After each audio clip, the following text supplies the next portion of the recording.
Shalom, jemaat yang dikasih Tuhan. Bagaimana kabar hari ini? Jumat 6 November 2020. Mari sebelum kita merenungkan firman Tuhan, kita satu di dalam doa.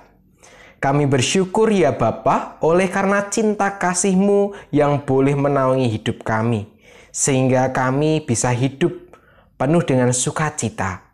Biarlah firman hari ini Tuhan menguatkan kami untuk menjalani hidup bersama dengan Engkau.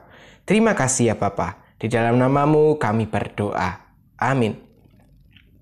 Nah, jemaat terkasih, apakah jemaat terkasih sering melihat video-video tutorial? Biasanya kita dapat menemukannya di dalam YouTube. Kalau kita search di bagian pencarian, kita bisa menemukan berbagai macam video tutorial.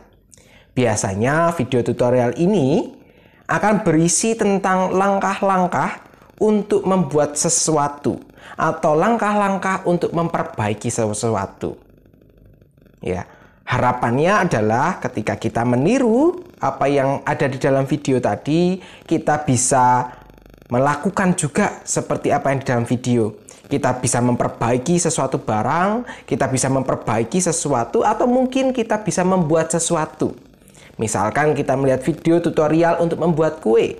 Tentu kita memperhatikan setiap langkah-langkahnya, kita tiru, dan harapannya adalah kita bisa mendapatkan kue seperti yang ada di dalam video tutorial tadi.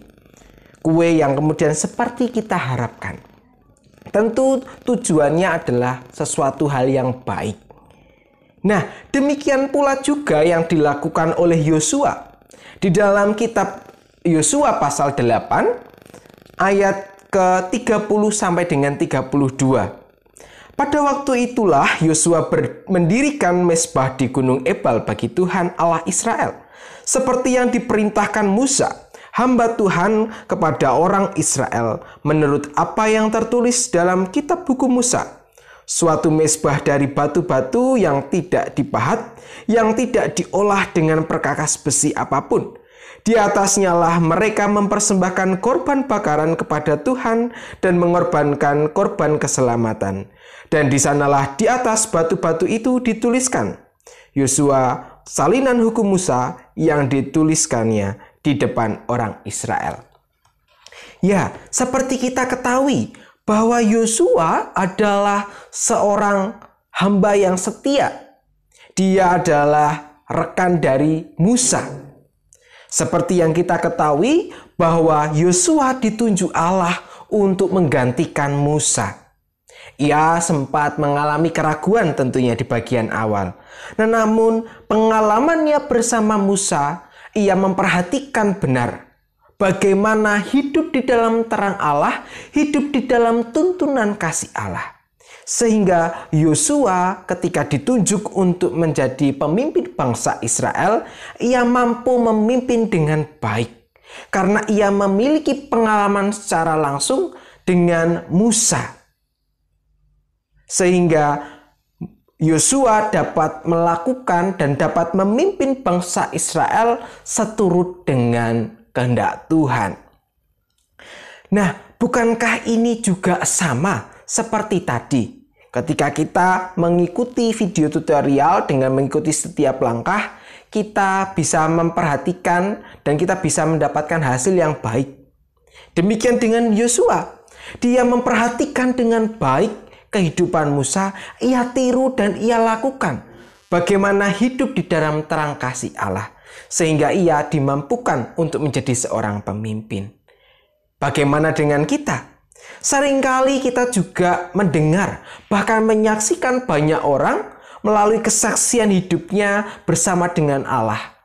Bagaimana kemudian mereka memiliki pengalaman iman yang tentunya baik untuk kita tiru. Sehingga melalui pengalaman itu kita terberkati dan kita juga bisa meniru kehidupan yang baik itu.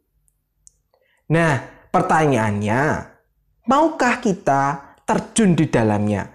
Maukah kita meniru apa yang baik tadi untuk kita terapkan di dalam kehidupan kita? Mungkin bukan suatu hal yang mudah untuk kita, tetapi marilah kita bersama-sama menggumuli dan mengupayakan untuk hidup di dalam terang kasih Allah.